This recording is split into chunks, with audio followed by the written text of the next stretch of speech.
হ্যাঁ বন্ধুরা, প্রথমেই ভিডিওটি সবাই শেয়ার করবেন।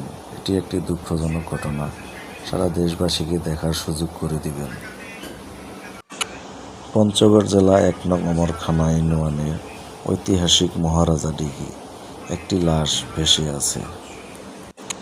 কে বা কাহারা এই যুবককে মেরে এখানে ফেলে গেছে কেউ জানে না। আসলে এটা কি আমাদের সোনার বাংলাদেশ, স্বাধীন বাংলাদেশ? এই দেশ কি আমরা চেয়েছিলাম? আর কত হত্যা, এভাবে কত আর খুন হবে মানুষ? কখন এই সুষ্ঠু তদন্ত করে বিচার করা উচিত? অবশ্যই আমরা চাই যে মারা গেছে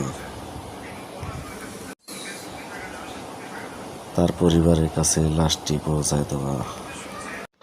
আইন প্রশাসন এখন কি করে জানি না, হাজার হাজার মানুষ দেখতে আসছে। সবাইকে সতর্ক হতে হবে, কোন দিন আমাদের এই অবস্থা হয় জানি না। তাই সবাই ভিডিওটি বেশি বেশি শেয়ার করে সবাইকে দেখার সুযোগ করে দেবেন। ধন্যবাদ সবাইকে।